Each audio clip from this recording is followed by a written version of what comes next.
अस्सलाम वालेकुम। आज की वीडियो में जो है हम डिस्कस करेंगे कि क्लास 12 केमिस्ट्री जो है उसके लिए किस तरह से प्रिपेयर किया जाए एनुअल एग्ज़ाम 2026 के लिए। तो सबसे पहले जो है इसमें हम बात करेंगे सेक्शन बी की। सेक्शन बी में जो है इसमें फ़र्दर 2 पार्ट्स होते हैं, इनऑर्गेनिक और ऑर्गेनिक। और हम सबसे पहले बात करेंगे इनऑर्गेनिक पार्ट की। तो इनऑर्गेनिक पार्ट सेक्शन बी के अंदर जो है हमारे पास शॉर्ट क्वेश्चंस होते हैं और वो टोटल होते हैं हमारे पास 7। इसमें से हमें अटेम्प्ट करने होते हैं 4 क्वेश्चंस। अब ये 4 क्वेश्चंस किस तरह से हमारे निकल सकते हैं? तो इनमें सबसे पहले जो है आपने मेनली इसमें से एक वीडियो जो मैं डालूँगा वो होंगे रीज़न्स के ऊपर वीडियो होगी कि साइंटिफिक रीज़न्स जो देने होते हैं उसका एक क्वेश्चन आता है। या फिर अगर आपको साइंटिफिक रीज़न जो है वो सूटेबल नहीं लगता है या समझ में नहीं आता, तो उसकी जगह जो है एक और क्वेश्चन आता है उसके साथ चॉइस में, जो कि होता है ग्रुप ट्रेंड्स वाला क्वेश्चन। तो यहाँ तो आप वो वाली वीडियो देख के उससे प्रिपरेशन कर सकते हैं अपने एक क्वेश्चन की। उसके बाद एक और क्वेश्चन जो है आपका टाइम हो सकता है जो इनऑर्गेनिक का आईयूपीएसी सिस्टम से नेमिंग के लिए आते हैं। तो आईयूपीएसी सिस्टम से जो नेम्स आते हैं उससे एक और क्वेश्चन आपका निकल सकता है। उसके बाद जो है लास्ट 2 ईयर से देखें जब से बुक चेंज हुई है, तो एक जो क्वेश्चन है जो प्रॉपर्टीज़ ट्रांजिशन एलिमेंट्स की वो भी कंटिन्यूसली आ रहा है। तो एक क्वेश्चन आपका ये वाला भी आ सकता है जो कि है प्रॉपर्टीज़ ऑफ ट्रांजिशन एलिमेंट्स। और उसके बाद एक और क्वेश्चन जो कि ज़्यादातर इसी तरह से आ रहा है लास्ट 2 ईयर से चैप्टर 1 से, जो कि है डायगोनल रिलेशनशिप्स का क्वेश्चन। जैसे कि बेरिलियम लिथियम इस टाइप के जो डायगोनल रिलेशनशिप्स हैं, तो इनके क्वेश्चंस जो आते हैं। अब इसके अलावा ये तो 4 क्वेश्चन हो गए, लेकिन आएंगे तो टोटल 7 क्वेश्चंस। तो बाकी के जो 3 क्वेश्चन हैं उसके लिए आपको क्या करना पड़ेगा, अगर आपको टोटल 7 क्वेश्चंस की तैयारी करके जाने हैं पूरे, तो उसके लिए ये होगा कि ये 4 क्वेश्चंस तो इस तरह से आ जाएंगे, लेकिन बाकी के 3 क्वेश्चंस के लिए ये होगा कि एक क्वेश्चन जो है आपका वो चैप्टर नंबर 11 से आएगा, एक क्वेश्चन जो है वो चैप्टर नंबर 12 से आएगा, और बाकी रहेगा एक क्वेश्चन जो कि चैप्टर 13 या फिर चैप्टर 2 से बन सकता है। तो इस तरह से जो है इनऑर्गेनिक का सेक्शन बी का जो इनऑर्गेनिक का जो पोर्शन है वो जो है आपका अटेम्प्ट हो जाएगा। उसके बाद नेक्स्ट जो हमारे पास आता है वो आता है सेक्शन बी में ऑर्गेनिक सेक्शन।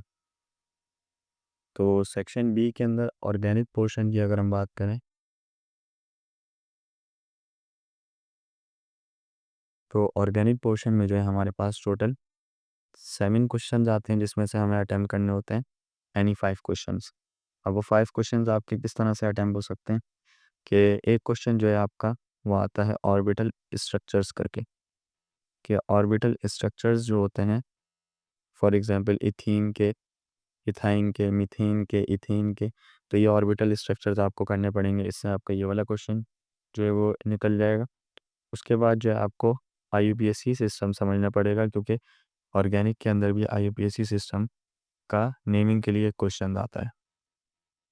उसके बाद नेक्स्ट क्वेश्चन की बात करें तो आपका एक और क्वेश्चन जो है वो निकल सकता है इस तरह से कि इलेक्ट्रोफिलिक सब्स्टिट्यूशन रिएक्शंस होते हैं बेंजीन के। फॉर एग्जांपल जैसे नाइट्रेशन होता है तो उनके मैकेनिज्म वो होते हैं बेंजीन के, जैसे नाइट्रेशन, सल्फोनेशन, हेलोजिनेशन वगैरह। तो इसके अंदर जो है वो जो है कोई भी दो हर दफ़ा जो है शॉर्ट में आ जाता है, तो इससे जो है एक शॉट आपका अटेम्प्ट हो जाएगा। इसके बाद एक और शॉट जो है आपका वो इससे भी अटेम्प्ट हो सकता है कि केमिकल इक्वेशंस, अगर आपको केमिकल इक्वेशन समझ आती हैं तो वो भी आपका एक शॉट जो है अटेम्प्ट करवा सकती हैं ऑर्गेनिक शॉट के पोर्शन में। ये हो गए 4 क्वेश्चंस। इसके बाद फर्दर अगर हम बात करें कि और किस तरह से क्वेश्चंस आते हैं इसमें, तो उसके अंदर जो है एक डिफाइन द फॉलोइंग टर्म्स का पहले भी क्वेश्चन आता था, जो कि डेफिनेशन होती है मेनली हमारी, जैसे कि catenation, homologous series, functional group, isomerism, इन सब की। तो वो डेफिनेशंस पहले भी आती थी। 2024 में जब बुक चेंज हुई तो वो क्वेश्चन नहीं आया, लेकिन हमने देखा कि 2025 के पेपर से जो है ये क्वेश्चन कंटिन्यू हो गया, और हो सकता है कि 2026 के पेपर में भी ये क्वेश्चन जो है वो आए। तो डेफिनेशंस करनी है। फिर उसके बाद एक आपके पास होते हैं ग्रिग्नार्ड रिएजेंट, जिसमें आता है, तो वो रिएक्शंस आपके होते हैं ऑर्गेनो मेटालिक रिएक्शंस। तो ऑर्गेनोमेटेलिक रिएक्शन ग्रिग्नार्ड रिएजेंट के रिएक्शंस होते हैं, जिसमें हम जो है बनाते हैं RGMX, यानी कि अल्काइल रेडिकल, मैग्नीशियम और हैलाइड। तो इसके अंदर ये होता है कि इसके अंदर अगर ये क्वेश्चन शॉर्ट में नहीं आया तो ये क्वेश्चन आपका लॉन्ग में आ जाएगा। तो ये क्वेश्चन आपके लिए, आपका जो है दोनों पोर्शन के लिए बेनिफिशियल हो सकता है कि ये अगर ऑर्गेनिक शॉर्ट में नहीं आया तो ये ऑर्गेनिक लॉन्ग में आ सकता है। इसके बाद जो है, इसके अलावा जो है हम ये भी कर सकते हैं कि केमिकल या डिस्टिंग्विश टेस्ट करके, ये पहले आते थे फिर बीच में जो है आना बंद हो गए, लेकिन फिर अब दोबारा से जो है ये आने स्टार्ट हुई ये वाले क्वेश्चन डिस्टिंग्विश टेस्ट करके, जैसे distinguish test between alkane and alkyne, ethane and ethyne, इस टाइप के। इसके बाद ये क्वेश्चन हो गए। फिर और जो है अगर हम बात करें तो फर्दर दो क्वेश्चंस ये हैं कि आप दो क्वेश्चंस और इस तरह से भी आ सकते हैं कि जैसे चैप्टर 3, 6, 5, 10, ये जो है सेम एज इट इज़ इसके लिए भी कि दो क्वेश्चंस इन चैप्टर्स में से भी आएंगे। तो इस तरह से जो है प्रिपरेशन करके आपके ऑर्गेनिक सेक्शन बी का जो ऑर्गेनिक पोर्शन है वो जो है अटैम्प्ट होगा। इसके बाद अब हम चलते हैं सेक्शन सी की तरफ, जो कि होता है मेनली डिटेल आंसर क्वेश्चंस का पार्ट। सेक्शन सी में भी आपको दो पोर्शंस मिलते हैं, एक होता है इनऑर्गेनिक और एक होता है ऑर्गेनिक। पहले हम इसमें भी इनऑर्गेनिक को डिस्कस करेंगे। अब इनऑर्गेनिक के अंदर जो है आपके मेनली जो क्वेश्चंस हमने देखे हैं वो इस टाइप के बन के आ रहे होते हैं, पार्ट ए और बी के अंदर होता है। तो मेनली जो अगर देखा जाए तो वो एक क्वेश्चन ऐसे होता है कि उसका पार्ट ए चैप्टर 1 से आ रहा होता है, तो उसके साथ इक्वेशन आती हैं, और दूसरा क्वेश्चन ऐसे होता है कि उसका पार्ट ए जो है वो चैप्टर 2 से आ रहा होता है, और उसका पार्ट बी जो है वो आपके पास चैप्टर 12, चैप्टर 1 या फिर चैप्टर 11 से आ रहा होता है। तो या तो आप ये कर ले कि इन चैप्टर्स के इस हिसाब से क्वेश्चन याद करके चले आए, और कुछ इसके अलावा जो मेन क्वेश्चन हैं जो कि तकरीबन ज़्यादातर आने के चांसेस हैं उनके, तो वो क्वेश्चन ये हैं कि एक क्वेश्चन है आपका कॉस्टिक सोडा की मैन्युफैक्चरिंग बाय कैसनर केल्नर्स सेल। इसके अंदर जो है आपको इसकी मैन्युफैक्चरिंग करनी पड़ेगी, इसके एडवांटेजेस डिसएडवांटेजेस जो होते हैं अगर डायग्राम है तो वो भी, और इसके साथ साथ ही कॉस्टिक सोडा जो कि होता है हमारे पास NaOH, उसके यूजेस भी। इसके बाद जो है लॉन्ग में एक क्वेश्चन केमिकल इक्वेशंस का भी आता है, जो कि हर दफ़ा आता ही है, और क्वेश्चन 1 का पार्ट बी बनकर आएगा वो। तो आपने केमिकल इक्वेशंस करनी है अगर आपने क्वेश्चन 1 अटैम्प्ट करना है तो उसके पार्ट बी में तो ये ज़रूर होगा। इसके अलावा मेन क्वेश्चन जो आपका हो गया वो है H2SO4 सल्फ्यूरिक एसिड की मैन्युफैक्चरिंग बाय कॉन्टैक्ट प्रोसेस।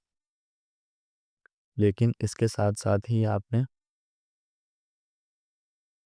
कुछ और चीज़ें भी करनी है, जैसे कि सल्फ्यूरिक एसिड की मैन्युफैक्चरिंग के साथ आपने इसकी डायग्राम करनी है, और जो है इसकी इक्वेशंस करनी है as oxidising and reducing agent sulphuric acid जो होता है।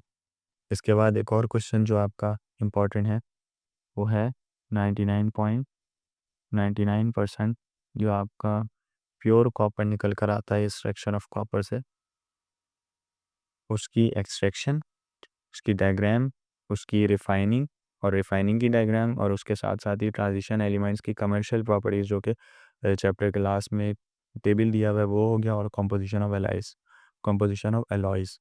तो ये जो इन इस क्वेश्चन के साथ करने हैं, क्योंकि इसके साथ कोई सभी साथ मिल के आ सकता है इनमें से क्वेश्चंस। तो इस तरह से जो है आपका ऑर्गेनिक सेक्शन जो होगा लॉन्ग का वो इनऑर्गेनिक सेक्शन जो है लॉन्ग का वो अटेम्प होगा। इसके बाद जो लास्ट पार्ट है हमारा ऑर्गेनिक पार्ट, तो ऑर्गेनिक पार्ट की बात करें अगर लॉन्ग के, तो उसमें भी कुछ इसी तरह से क्वेश्चंस आते हैं कि question 1A 1B 2A 2B करके, उसमें भी दो पार्ट्स होते हैं। इसमें अगर देखा जाए तो एक क्वेश्चन इस तरह से बन रहा होता है कि जैसे अगर उसका ए पार्ट चैप्टर 6 से आया, तो उसके बी पार्ट्स में जो है स्ट्रक्चर नेमिंग होगी IUPAC की, जो कि आप मैं पूरी इस पर सीरीज़ डाली है तो उसमें से आप देख सकते हैं। इसके बाद अगर और दूसरा क्वेश्चन जो है वो इस तरह से आता है कि अगर इसका ए पार्ट जो है वो चैप्टर 5, चैप्टर 6 या फिर चैप्टर 10 से बना है, तो इसका बी पार्ट जो है इसके अंदर भी ऑर्गेनिक वाली केमिकल इक्वेशंस आती हैं। तो आपके लिए यही है कि अगर आपको इसका सेकंड क्वेश्चन ये वाला क्वेश्चन अटैम्प्ट करना है तो इसके लिए आपको केमिकल इक्वेशंस आनी चाहिए, और अगर आपको इसका फर्स्ट क्वेश्चन अटैम्प्ट करना है तो इसके पार्ट बी में स्ट्रक्चर्स आते हैं, तो आपको ये आना चाहिए कि स्ट्रक्चर्स किस तरह से ड्रॉ कर सकते हैं। इसके अलावा अगर ऑर्गेनिक के कुछ मेन क्वेश्चंस की बात करें तो वो ये हैं कि सबसे पहले स्ट्रक्चर ड्राइंग, जो जैसे मैंने बताया, इसके बाद केमिकल इक्वेशन। इनके अलावा बात करें तो आपके पास आता है बीटा एलिमिनेशन रिएक्शंस, जिनमें E1 E2 मैकेनिज्म आ जाता है। इसके साथ साथ ही आते हैं न्यूक्लियोफिलिक सब्स्टिट्यूशन रिएक्शंस, जिसमें SN1 SN2 इनके मैकेनिज्म्स आ जाते हैं। इसके साथ साथ ही एक और क्वेश्चन आता है इसमें मॉलिक्यूलर ऑर्बिटल स्ट्रक्चर या फिर मॉलिक्यूलर ऑर्बिटल ट्रीटमेंट बेंजीन का।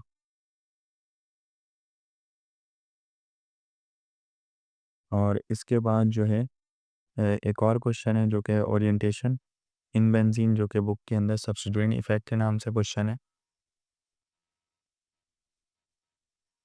और लास्ट क्वेश्चन जो इम्पोर्टेंट है वो आपका हो सकता है बायोकेमिस्ट्री चैप्टर में से, क्योंकि कार्बोहाइड्रेट्स में से हो सकता है, या तो प्रोटीन्स में से हो सकता है, या फिर ये क्वेश्चन आपका लिपिड्स में से हो सकता है। अब ये इनमें से कैसे हो सकता है, तो इनके अंदर इनकी बायोलॉजिकल इंपॉर्टेंस, यूजेस और टाइप्स और इनकी डेफिनेशन, तो ये सारी चीज़ें याद करनी पड़ेंगी। तो इस तरह से जो है 12th केमिस्ट्री का पेपर जो है उसके लिए प्रिपरेशन की जा सकती है आसानी से, या फिर उसको जो है आसानी से अटेम्प्ट किया जा सकता है अगर आप किस तरह से तैयारी करते हैं तो।